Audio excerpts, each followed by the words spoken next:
This is my super powered support build, stated for Season 21, Season of the Deep, and this season it got even better. This is a complete team play build based on giving your teammates super energy and does not work for solo play. This build makes the hardest content in Destiny 2 so much easier. Your teammates are gonna love you. You'll be continuously creating orbs of power and chaining supers, giving your teammates heals, overshields, and damage buffs. This build just gets better the harder content you are running. The more damage you protect your teammates from, the more orbs and super energy you create. In easy content, this build is not optimal, and honestly, it's kind of useless. If there's no damage to block for your teammates, then you won't even create the orbs, and you won't get your super back. This build is built around the Ursa Furiosa exotic gauntlets. With Ursine Guard, you move faster while guarding when Sentinel Shield is active, and guarded damage converts to super energy when the super ends. So check this out. This is me doing one super and then wiping, without shooting anything or making any orbs any other way except for from my super,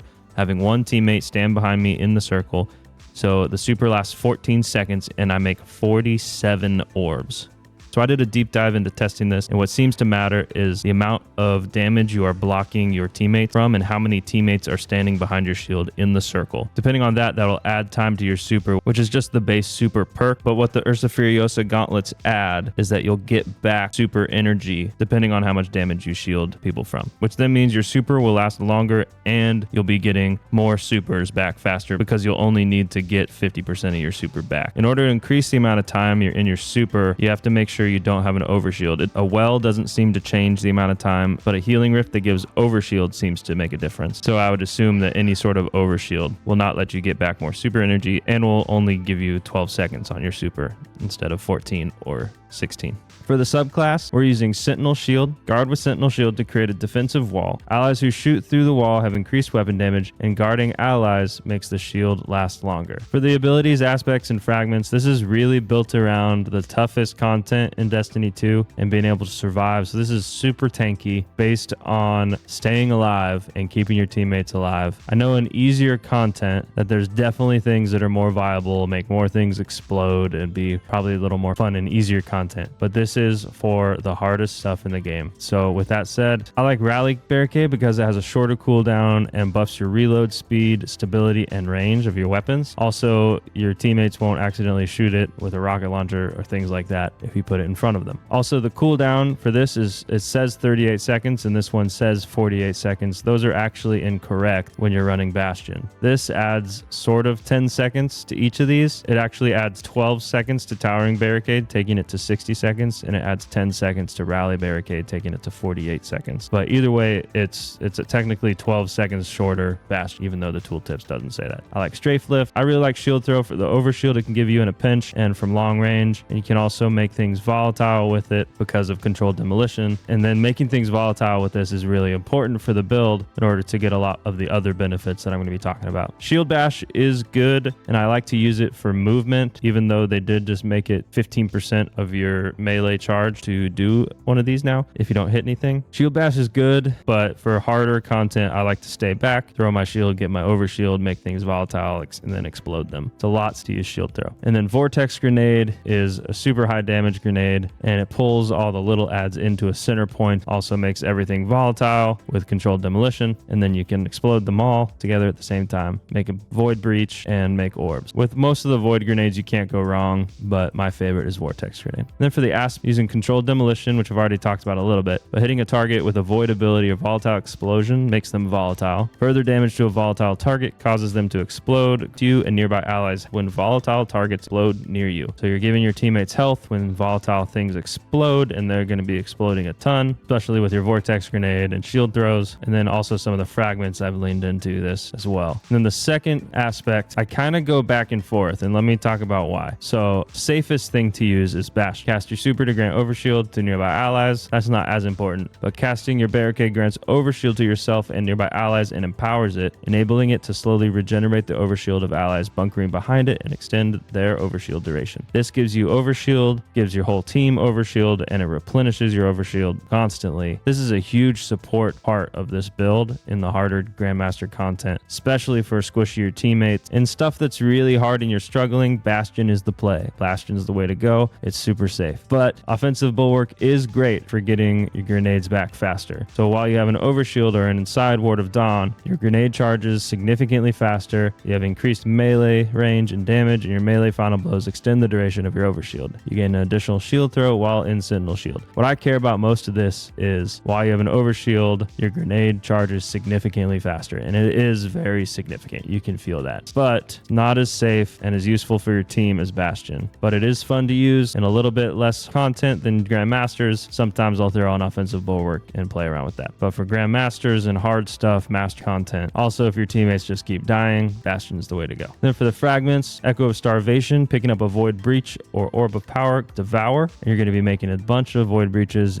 and a bunch of Orbs of Power. So a Devour is pretty easy to keep up with this build. Echo of Persistence, Void buffs applied to you, Invisibility, Overshield, Devour, having duration. This build we don't have Invisibility, but we do have Overshield and Devour that we want to longer. Echo of Expulsion, Void ability, final blows cause targets to explode. Then Echo of Instability, defeating targets with grenades, grants volatile rounds to your Void weapons. This is important this season because we no longer have volatile flow from the artifact. We're picking up an orb would make our weapons volatile. So now we have to make our own weapons volatile without orbs, and this is how you do it. Now that we know the exotic we want to use and we know the fragments we want to use, what I like to use is d2armorpicker.com to pick my armor for me. And so I'm going to do this real quick and just show you how I do it. So I've farmed up a ton of high stat Titan armor. So my stats will likely be pretty high, but with D2 Armor Picker, you can optimize your gear and will from all your armor, even in your vault, and let you know what stuff to use. First, what we want to do is select Titan, then scroll down, select Ursa Furiosa. Then we want to go down to the stat boost section, select Void, and then we want to put in Starvation, Instability, Expulsion, Persistence. That'll automatically throw in these pluses and minuses. And then we go up to the stats we want to achieve. So for all in-game content, you want to have 100 resilience for a 30% damage resist to all incoming damage. Then next after that, I prioritize Discipline, get that as high as you can. Then after that, I prioritize Strength. And then as high as Recovery as I can possibly get, with those things being as high as possible. And then as high as Intellect as I can possibly get. And Mobility doesn't matter. So with that left, that's as high as these stats I can get with having 100 Resilience and 100 Discipline. You might have more armor pieces available to choose from. I just go down a little bit in any of these categories, a bunch of armor pops. But then what you can do is go over to that armor over here. And this will tell you how many artifice armors there are and which mods you have to use and exactly which armor pieces to use. So here it says I need one major resilience mod and one artifice mod resilience and 2 discipline major mods and 2 strength major mods. It'll automatically equip these items. Then you go back to Destiny and they'll fly in and automatic. And then all you have to do is go through and put the mods on. So now let's look at the mods. For the helmet, I like Radiant Light with this build because when you pop your super, you're going to be wanting your teammates to do as much damage as possible. And if they don't have an armor charge when you go into your super, then that's kind of a bummer. Even though you are going to be making orbs pretty quickly after you get your super, sometimes you'll pop your super and you won't get damaged for a couple seconds. And so those couple shots of your teammates' big heavy weapons that they're using to shoot through the shield won't be buffed. They don't have an armor charge. So this guarantees that your teammates are armor charged when you pop your. And then a heavy ammo finder for you to find more heavy ammo. Harmonic siphon, which is void harmonic siphon. Orbs off of void kills. Then on the gauntlets, a grenade kickstart. I really am building around getting as much grenade damage out as possible to make more things volatile and more things explode, make more void breaches, make more orbs. So grenade kickstart costs some of your armor charges, but that's the only thing we're really using armor charges for on this build. And then impact induction, causing damage with a melee attack, reduces your grenade cooldown, and void loader just to make your void weapons feel a little bit better. Charged up to increase the amount of armor charges you can carry by 1. This will help you get more use out of grenade kickstart. Harmonic resistance, or whatever resistance you need. Right now I have harmonic resistance and concussive dampener, but whatever content calls for. So if there's a threat, a solar threat, you're going to want a solar resistance, or maybe 2 solar resistance. It depends on the actual content of what you're doing, the resistances you're going to want. Then on the boots, elemental charge, collecting a void breach has an escalating chance to give you an armor charge. This will help you just pump out even more grenade kickstarts. Orbs of restoration, picking up an orb of power grants a small amount of energy to your ability with the least energy, and innervation reduces grenade cooldown each time you pick up an orb of power. On the the mark. Time dilation, your decaying armor charge has a longer duration. Distribution reduces all ability cooldowns when using your class ability near targets. Bomber reduces grenade cooldown when using your class ability. With this build, I don't really feel the need of using Reaper, mostly because we're making so many Void Breaches and we're making so many orbs already with our super and with Harmonic Siphon that we're getting tons of use out of grenade kickstart. And if I did feel like I needed more damage with this, I could easily switch out Orbs of Restoration and Innervation for Void Surge mods, and those would work great too. Before we look at the weapons, let's look at the artifact. This season, the artifact for Void is so good. It's one thing that's important for how this build set up right now is anti-barrier auto rifle. I'm leaning on an auto rifle right now, but also there's a very good Void rifle. So Overload Trace Rifle, authorized mod Void's good. And then the only thing that really otherwise helped me in this category was authorized mods melee. And then here, Unto the Breach, defeating a Void debuff target creates a Void Breach while your Void subclass is equipped. This makes so many Void Breaches, it's really crazy. And then to pair alongside that Protective Breach, picking up a Void Breach gives you an Overshield or refreshes your existing over. And then also Counter Charge, gain a stack of armor charge when you stun a champion. And the ones I'm really looking forward to unlocking are Supernova, picking up a Void Breach causes your next source of Void damage to create a large weakening pulse. That'll be super strong because weakening is 15% debuff. And then Squad Goals is going to be really great too for this build. Performing a finisher while you have Devour grants Devour to nearby allies when your Void subclass is equipped. Giving your teammates Devour is going to be crazy. I can't wait for that. I really can't wait. And then let's look at the weapons. There's a lot of great Void weapons and a lot of weapons to choose from. What I've built this first setup around is this auto rifle here, Age-Old Bond from Last Wish Raid, which is farmable right now. You can farm Cali and get this. This is executable. I think I'm 4 out of 5 right now. I'm stoked. On this, I have Repulsor Brace and Destabilizing Rounds, which work great together because Repulsor Brace defeating a Void debuff target grants an Overshield, and Destabilizing Rounds final blows cause nearby targets to become volatile. And when they explode, they make everything around them Void debuff. So then you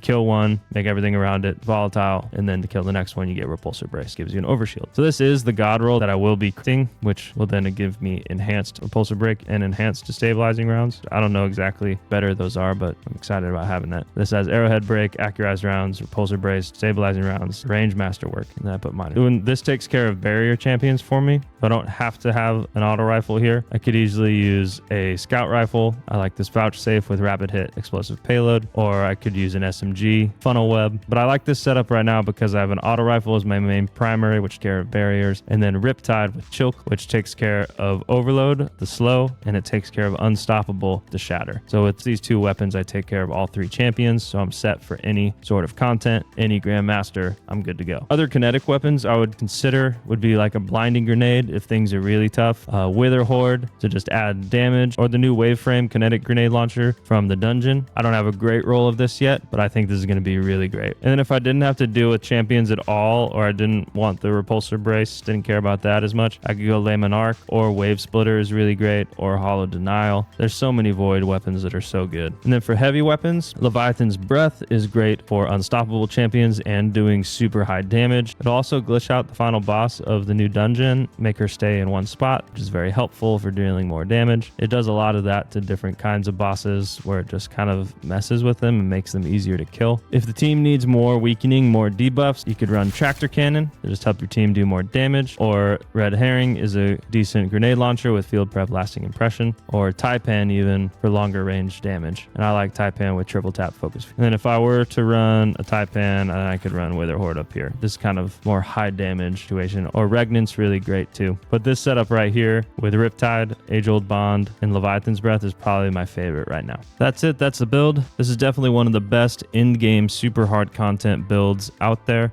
I'd say especially for beginners. Go ahead, give this a try. Let me know what you think, and come back and let me know. If you like this video or want more of this kind of content, make sure to subscribe and like this video. See you next time. Peace.